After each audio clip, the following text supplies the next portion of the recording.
Hello guys, bersama saya lagi dalam Alright Nopo Channel. So, ini dia perkembangan terkini ya, seperti mana yang Anda tahu sahabat semua, lawatan kerja Datuk Seri Anwar Ibrahim, Perdana Menteri kita di India ya hari ini berakhir.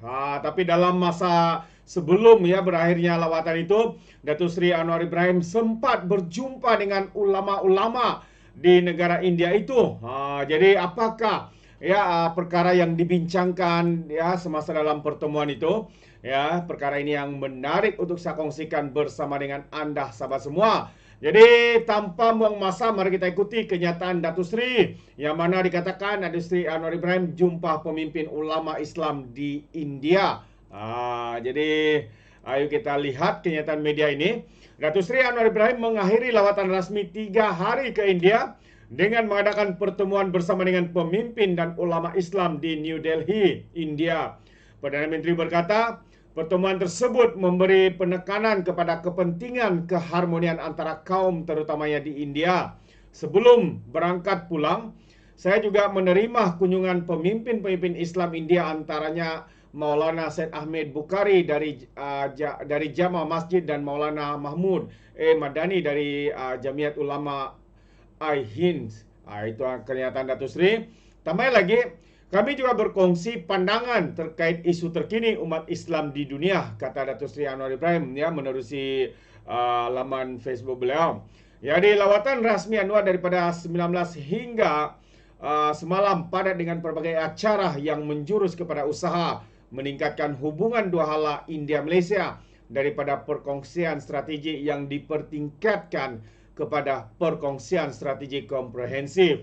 Anwar merupakan Perdana Menteri pertama ke India bagi lawatan rasmi dua hala selepas 7 tahun. Beliau dan rakan sejawatnya Narendra Modi menunjukkan hubungan rapat apabila menyifatkan Modi sebagai Meridosti ataupun rakan sejati. Menteri Kawanan itu juga bertemu dengan Ketua Pembangkang di Parlimen India, Rahul Gandhi, dalam perjumpaan yang tidak dijadualkan dalam acara rasmi. Pertemuan dengan pemain dan peneraju berbagai industri perindustrian dalam perjumpaan meja bulat pula menyaksikan 7 memorandum persefahaman MOU dimeteraikan melibatkan syarikat dari Malaysia dan India. MOU terbabit merangkumi industri logistik, ekuiti swasta, pelaburan dan syarikat pemula. Dan kunjungan Anwar ke New Delhi menghasilkan potensi perdagangan yang diraih Malaysia mencecah sebanyak RM8 bilion ringgit dan komitmen pelaburan sebanyak 4.5 bilion ringgit dari syarikat-syarikat di India. Itu dia sahabat semua.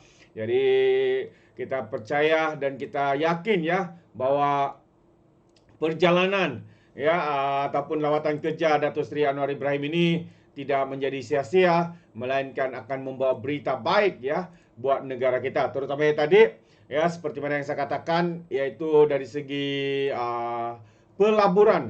Pelaburan dikatakan berapa? Ya, komitmen pelaburan sebanyak 4.5 bilion ringgit.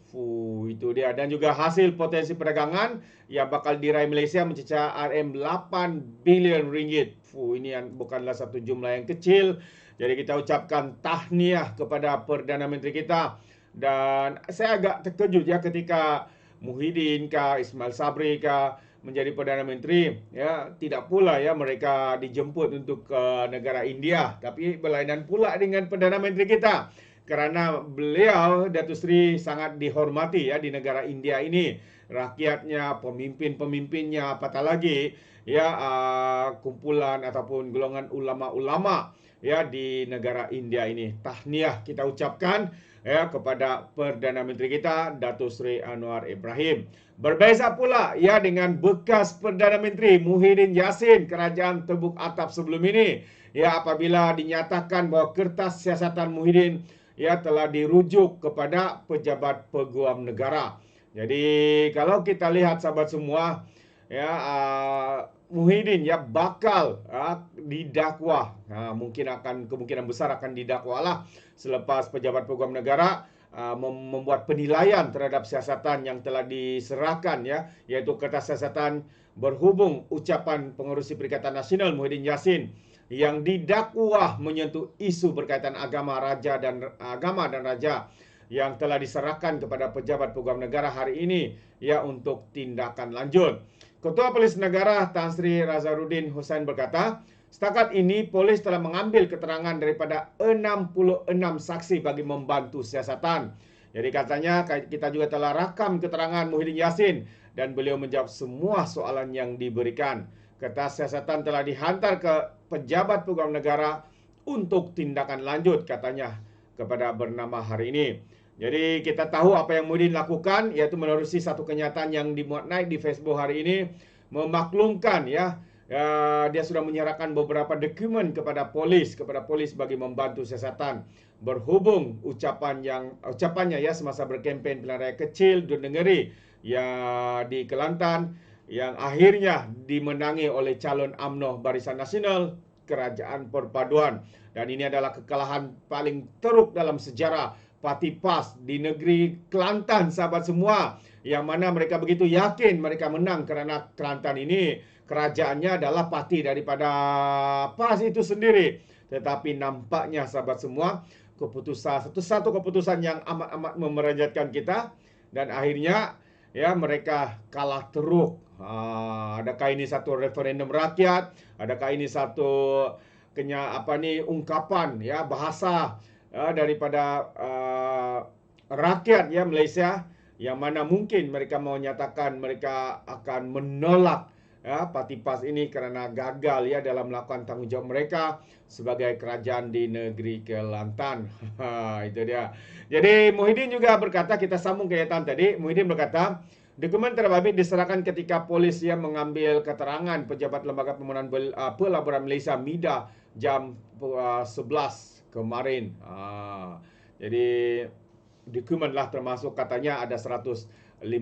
Itu antara dokumen yang dinyatakan oleh Muhyiddin. Kononnya sudah cukup kerusi, tapi dia heran kenapa dia tidak dipanggil ya untuk ke istana ya untuk diangkat menjadi ataupun ditabalkan menjadi Perdana Menteri. Hebat.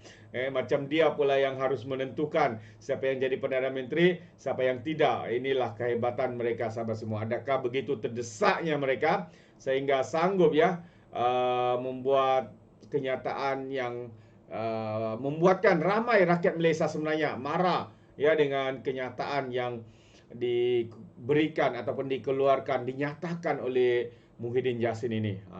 Jadi sampai di sini saja sahabat semua. Sekiranya anda mau berikan sebarang komen, pandangan ya, anda boleh berikan di dalam ruangan komen. Jadi izinkan saya untuk mengundurkan diri. Dan seperti biasa, peribahasa mengatakan, tak apapun kangkap, 2 tahun keinginan. Dalam bahasa Melayunya, tepuk dada, tanya selera. Sekian saja daripada Alright Nampak Channel.